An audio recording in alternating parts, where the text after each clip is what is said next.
Can I be very brief so that we can have a discussion? Because I'd like to hear what's on people's minds and also questions. I'm following events, I'd say hour by hour, and trying to understand what's happening in a complex situation where we're not told the truth on most things.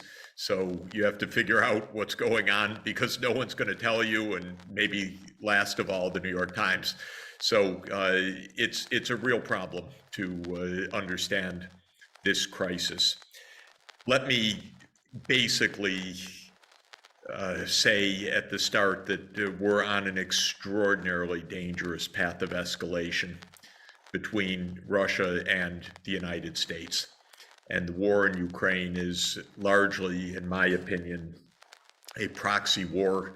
It's Ukrainians fighting and dying. It's American weapon systems, intelligence, so-called officials, strategists, tactical finance that is backing this war. So this is, to all effects and purposes, a war between the US and Russia, though fought in a proxy way so far.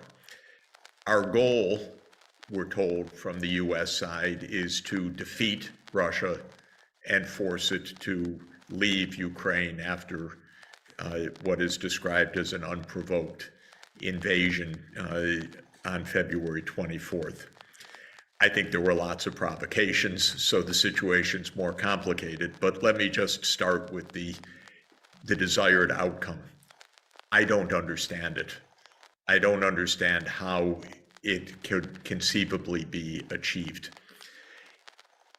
We think that weapon systems and sanctions and fighting will wear down Putin or get him overthrown, and something will change and Russia will go home because they realize that this is not worth it for them.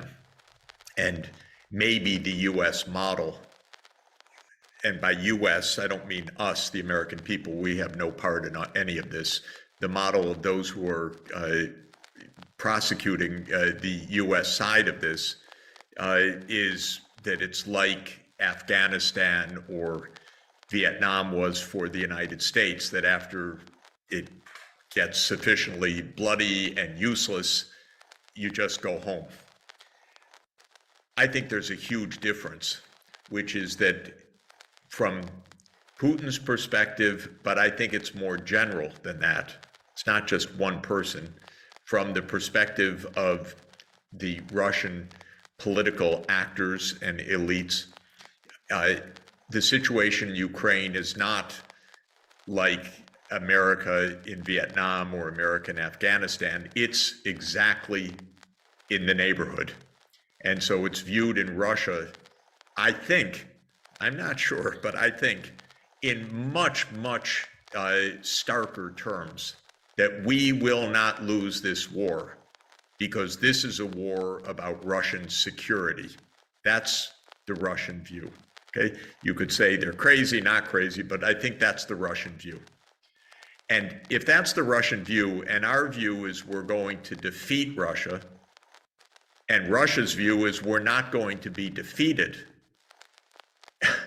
I don't understand what anybody really has in mind other than continued escalation. And it is shocking but not surprising that every day now we have stories, will he or won't he use nuclear weapons? As if this is just another casual story in some newspaper column, as opposed to the existential threat to our survival, which it is. So I believe we don't have a plan. I don't think we have a strategy. We want to defeat Russia, and yet Russia doesn't want to be defeated.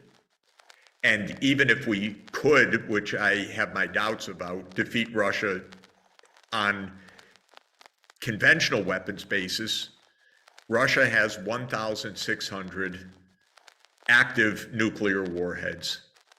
and 6,000 warheads in total. So I don't understand what our idea is. And again, when I speak of our, it's not mine, it's not yours, I think. It's our government's. And I don't even know who's really responsible for this, but it's a very narrow group and it has almost nothing to do with the American people, and no one's been asked about it, and no one's been informed about it, and no one's been told about it. And yet here we are near the brink of nuclear war. And we are near the brink of nuclear war. That's true. So to my mind, we are in a wildly wrong-headed approach. Oh, how did we get here? Again, this is much contested. There are two very different narratives. One narrative is Putin is, has delusions of grandeur and thinks he's Peter the Great and he's going to recreate the Russian Empire. That's the American story we're told all the time. I have a very different view, which is that we got here because the United States just can't keep its goddamn nose out of anyone's backyard. And we kept pushing NATO enlargement. And I was there 32 years ago as advisor to Gorbachev, and then advisor to Yeltsin, and advisor to Kuchma, first president of independent Ukraine. And I was an advisor to Yatsenyuk just after the 2014 event. So I've watched this pretty close up for 32 years. And I think the US is the provocation. This does not play well in the US media. In fact, it doesn't play at all. I can't get an op-ed published in the US media. They're not interested. They don't want to have any debate at all.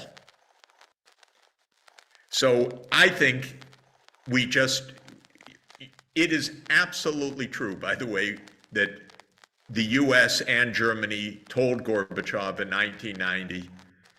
Gorbachev offered, by the way, to disband the Warsaw Pact. That came from Gorbachev.